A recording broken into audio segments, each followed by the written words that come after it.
Hello everyone and welcome to my Bachelor Nation 24 channel. I hope everyone is having a wonderful day. Before we begin, please hit the subscribe button and give this video a thumbs up.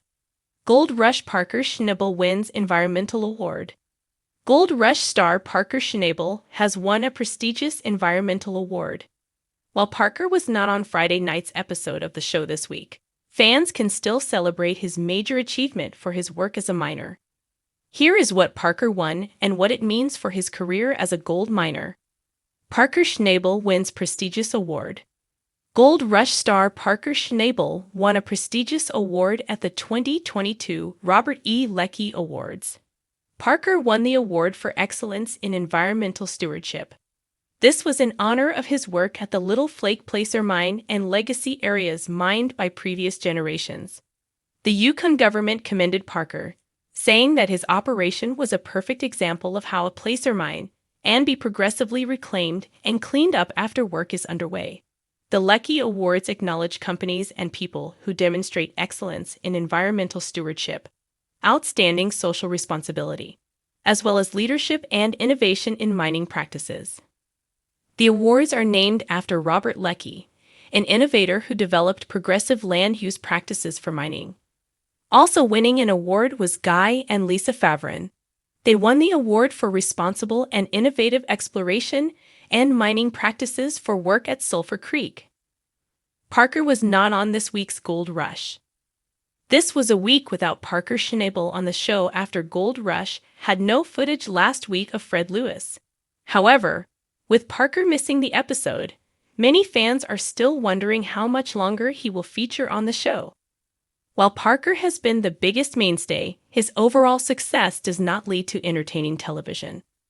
While fans want people to at least be more successful than Fred Lewis has been, the fact Parker has become such a successful business owner means very little drama.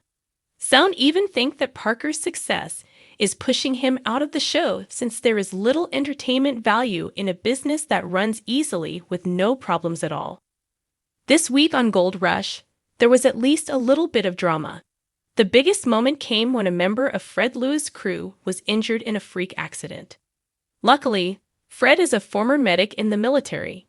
He was on hand to help patch up the injured employee. Outside of that, Tony Beats sought to bring in some greenhorns to work the night shift to increase productivity. Meanwhile, the Claytons worked on resurrecting a bear-up conveyor. While Parker Schnabel missed out on this week's episode, expect him back next week on Gold Rush as he continues to try to stretch his company out to multiple locations. The dense Alaskan wilderness, a landscape synonymous with raw beauty and untapped potential, has witnessed countless mining legends come and go, but none quite like Parker Schnabel. Known for his relentless pursuit of gold and his rise to fame on Gold Rush *, Parker has been many things: a young prodigy, a fearless leader, and a man with an unquenchable thirst for success. But this year, Parker added a new title to his name: Environmental Steward. In a surprising twist that shook both the mining community and environmental activists alike, Parker Schnabel was awarded the prestigious Green Frontier Award, an accolade recognizing significant contributions to sustainable and responsible mining practices. For a man often portrayed as a fierce, gold-hungry miner, this recognition marked a defining moment in Parker's evolution. Not just as a gold miner, but as a guardian of the earth he once solely sought to conquer. #The turning point. Parker's path to this moment was not one that anyone could have predicted when he first appeared on Gold Rush * as a brash, wide-eyed 16-year-old. Early in his career, Parker was laser-focused on one thing: gold. His grandfather, John Schnabel, had instilled in him the belief that hard work and perseverance would lead to success. And for Parker, success meant extracting every ounce of gold from the unforgiving terrain of the Klondike. But as the years passed, Parker began to see the long-term impact of mining, not just on his bottom line but on the environment. He started to ask himself questions. What happens to the land after we've taken the gold? Are there ways to mine without scaring the earth? These questions began to haunt him, and soon, Parker found himself on a journey that would change not only the course of his career, but also the future of gold mining. The turning point came during his exploration in Papua New Guinea on Parker's Trail. There, he witnessed firsthand the devastating effects of reckless mining on the local environment and communities. The rivers that once teemed with life were now choked with toxic sludge. The once lush forests had been reduced to barren landscapes. Parker saw the future of gold mining laid bare. And it wasn't pretty. #### a new mission. Upon his return to the Klondike, Parker was a changed man. He vowed to do things differently, to become a miner who didn't just take from the land, but gave back as well. He began working with environmental scientists and sustainability experts to transform his mining operations. Parker invested heavily in new technologies that reduced the carbon footprint of his equipment, introduced cleaner mining techniques, and focused on rehabilitating the land after extraction. For Parker, it wasn't just about finding the next big gold deposit. It was about finding a way to ensure that future generations could enjoy the same wilderness that had given him so much. His efforts didn't go unnoticed. Environmentalists who had once seen him as part of the problem began to take note of his genuine commitment to change.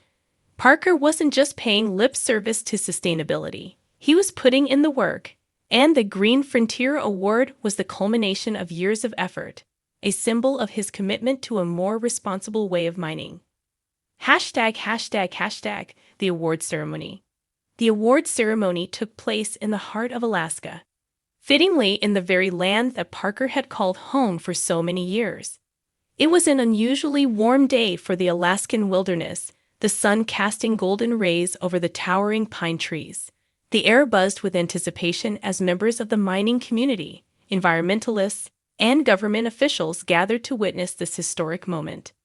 As Parker took the stage, dressed in his usual no-nonsense attire, blue jeans, boots, and a simple plaid shirt, there was a palpable sense of curiosity in the crowd. Many had followed his journey from the beginning, watching him transform from a reckless young miner into a thoughtful leader. And yet even those who knew Parker best couldn't have predicted this moment. With the Green Frontier Award trophy in hand, Parker stood before the crowd, visibly humbled by the recognition. His voice, usually full of bravado, was softer, more reflective as he spoke. "I never thought I'd be standing here today, accepting an award for environmentalism. Growing up, my focus was always on gold. That's what I knew, what I was taught. But over the years, I've realized that it's not just about what we take from the earth, but how we leave it for those who come after us. This award isn't just for me. It's for my team, for the experts who have helped us find better ways to mine, and for everyone who believes that we can do things differently." The crowd erupted into applause, a mix of miners and environmentalists, united for once in their admiration for Parker's efforts. His acceptance speech continued, revealing just how deeply this award resonated with him.